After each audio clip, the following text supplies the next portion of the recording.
enzymes are the molecules that catalyze chemical reactions.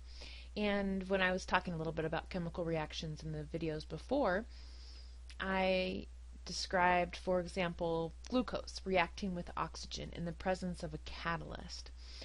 The catalyst in cells, in living things and in cells of living things, are enzymes.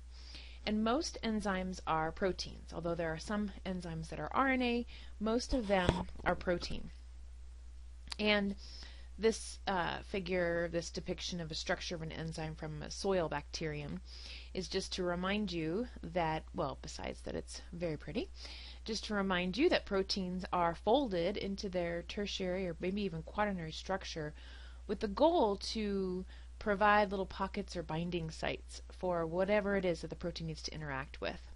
That's what enzymes are going to do. They're going to interact with other things to make chemical reactions happen. Catalysis is an increase in the rate of a chemical reaction.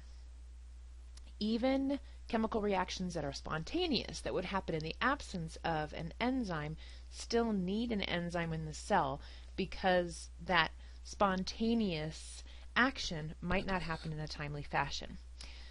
Enzymes catalyze chemical reactions by lowering something called the activation energy that's associated with the reaction. And the activation energy is the minimum energy that has to be put into a system that contains reactants in order for the reaction to occur. So another way to say it is a reaction has to occur, and in order for it to occur, there's some amount of energy that has to be put in. Enzymes lower the amount of energy that needs to be put in order to ensure that the reaction happens. So activation energy could be used to put a molecule into a position to break apart, or it could be used to put two substances into a position to react. And the enzyme makes sure that this happens quick. So at least as far as an analogy, let's look at it this way. This is the progress of a chemical reaction. So in the reaction, the reactants begin, and then they react with each other to produce products. So this is the direction of the chemical reaction. And imagine that without an enzyme, the amount of energy that it takes to get to the final product is some certain level. Our reactants have a lot of potential energy, and we're going to make products with low potential energy, which is supposedly a spontaneous reaction. However, there is a little bit of an energy barrier to get over. And the energy barrier, like imagine this floating around in the cell, and if it's in just the right position, it's going to bust apart into two pieces. In order for it to get into just that right position to bust into two pieces, it has to move. We can make it move faster if we put in heat. So we could increase the rate of the reaction by adding heat. But in cells, you can't add heat. You can't increase the temperature very much. So rather than just waiting for this thing to get into the right position to break into two, we use an enzyme, which is going to lower the amount of work or amount of energy that's required to get from here to here. Now, when we get from here to here in this particular picture, there's going to be a lot of energy released, right? Because this is an exergonic reaction. But even these exergonic reactions need a little kickstart, and that's the job of the enzyme. So, another way to look at it, progress of the reaction. The reaction not catalyzed by an enzyme. A is the activation energy. This is the amount of activation energy required for the enzyme catalyzed reaction. This is the amount of energy released by the reaction.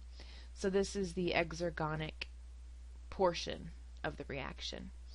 Notice that if we didn't lower the activation energy, not only would it take a while for the reaction to happen, but we really wouldn't get out all that much energy. But by lowering the activation energy, we release a lot in the exergonic reaction. So how do enzymes work?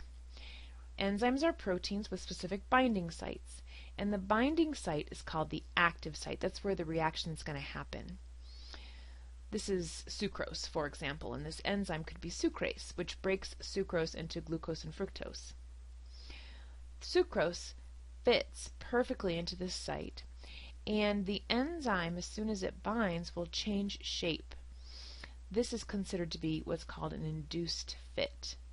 This induced fit puts the substrate, which is what we call the molecule or molecules that bind to the active site. This induced fit makes the substrate, or puts the substrate into just the right position to break apart. So our substrate is converted into products. The fit has changed, and in this position, the products are released. And now we have our enzyme recycled in its original shape. Some enzymes might bring two things together, maybe glucose plus fructose to make sucrose. These would bind, induce fit, and put them into the right position to covalently bond. Would require some kind of energy input as well, because going from an unordered state to an ordered state is not spontaneous and requires some real energy input. But I'm mainly interested in pointing out that this is the active site of the enzyme. It's where the reaction is going to happen. Substrates bind to the active site, and notice that the enzyme is regenerated at the end of the chemical reaction. Now, cells have really cool ways of regulating how quickly or even whether or not certain enzymes work. So I'm going to show you that in the next lecture.